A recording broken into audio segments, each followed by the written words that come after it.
घुसपैठ पर निर्णायक वार की तैयारी, अवैध बांग्लादेशी नेटवर्क पर एनआईए का शिकंजा होगा और सख्त।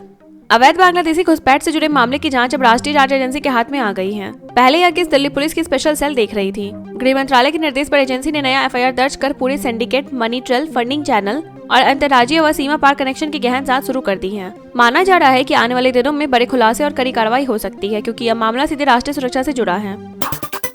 आजादी की लड़ाई में आरएसएस की भूमिका पर फिर उठा सवाल। ओवैसी ने हडगोवर को जेल को लेकर दिया बयान। एआईएमआईएम प्रमुख असदुद्दीन ओवैसी ने भारत की स्वतंत्रता संग्राम में आरएसएस की भूमिका पर सवाल खड़े किए हैं। उन्होंने कहा कि संघ संस्थापक के भी हडगोवर को अंग्रेजों के खिलाफ आंदोलन के कारण नहीं, बल्कि खिलाफत आंदोलन के समर्थन में जेल हुई थी। छत्रपति संभाजी नगर की रैली में उन्होंने दावा किया कि आरएसएस देशभक्ति का पाठ पढ़ाता है, लेकिन आजादी की लड़ाई में उसके बलिदान पर सवाल बने हुए हैं। यह कानून भ्रष्ट अफसरों की ढाल बन गया है। सुप्रीम कोर्ट जज की सख्त टिप्पणी से धारा 17A पर छिड़ी बड़ी संवैधानिक बहस। सुप्रीम कोर्ट में भ्रष्टाचार रोधी कानून की धारा 17A को लेकर तीखी बहस देखने को मिली। जस्टिस पीवी नागरत्ना ने इसे असंवैधानिक बताते हुए रद्द करने की जरूरत बताई। उनका कहना था कि जांच से पहले अनुमति की शर्त भ्रष्ट अधिकारियों को सुरक्षा देती है और कार्रवाई में देरी कराती है। हालांकि बेंच की राय इस मुद्दे पर बटी हुई नजर आई। अब मामला सीजीआई के सामने जा सकता है। देशद्रोह पर अजित पवार बोले, गद्दारों के लिए बने नया कानून, मिले मौत की सजा। महाराष्ट्र के उप मुख्यमंत्री अजित पवार ने देशद्रोह करने वालों के लिए मौत की सजा की मांग कर राजनीतिक बहस छेड़ दी है। उन्होंने कहा कि देश के खिलाफ काम करने वालों पर सख्त कार्रवाई होनी चाहिए और इसके लिए नया कानून बनाया जाना चाहिए। साथ ही उन्होंने पवार परिवार और ठाकरे भाइयों के संभावित एकजुट होने को स्थानीय निकाय चुनावों के लिहाज से सकारात्मक संकेत बताया। बीजेपी में नई पीढ़ी को बड़ा संदेश, नितिन नवीन की ताजपोशी को बनाएगी शक्ति प्रदर्शन का mega event. Bharatiya Janata party में बड़े आयोजन की तैयारी है, जहां नितिन नवीन को पूर्णकालिक राष्ट्रीय अध्यक्ष बनाया जाएगा। इस मौके पर नरेंद्र मोदी समेत पार्टी के शीर्ष नेता मौजूद रहेंगे। नेतृत्व चाहता है कि यह आयोजन भव्य और गरिमामय हो, ताकि नए अध्यक्ष का राजनीतिक कद मजबूत हो। इसे पार्टी की नई पीढ़ी के नेतृत्व और भविष्य की रणनीति के संकेत के रूप में देखा जा सकता है।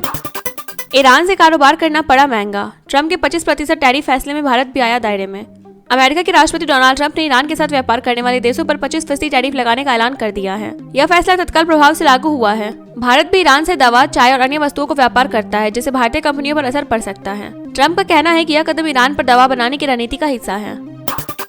गलवान टकराव के बाद पहली राजनीतिक पहल, बीजेपी दफ्तर पहुंचा चीन की कम्युनिस्ट पार्टी का प्रतिनिधिमंडल। गलवान संघर्ष के बाद पहली बार कम्युनिस्ट पार्टी ऑफ चाइना का प्रतिनिधिमंडल भारत पहुंचा और भाजपा मुख्यालय में बातचीत हुई। बैठक में संवाद बढ़ाने और आपसी समझ पर चर्चा की गई। भाजपा की ओर से प्रतिनिधिमंडल का नेतृत्व अरुण सिंह ने किया। इसे भारत चीन संबंधों में राजनीतिक स्तर पर संवाद की नई शुरुआत के रूप में देखा जा रहा है। जर्मनी जाने वाले भारतीयों को बड़ी राहत, ट्रांजिट वीजा की झंझट खत्म। अब जर्मनी की यात्रा करने वाले भारतीयों को ट्रांजिट वीजा नहीं लेना होगा। जर्मनी के चांसलर फ्रेडरिक मर्च ने इस फैसले की घोषणा की। इसके साथ ही भारत और जर्मनी के बीच 19 अहम समझौते भी हुए, जिनमें डच और उच्च शिक्षा शामिल है। यह कदम भारतीय यात्रियों, छात्रों और प्रोफेशनल्स के लिए बड़ी सुविधा माना जा रहा है। केरल में इतिहास बदलने की तैयारी, अमित शाह के नेतृत्व में बीजेपी का मिशन साउथ।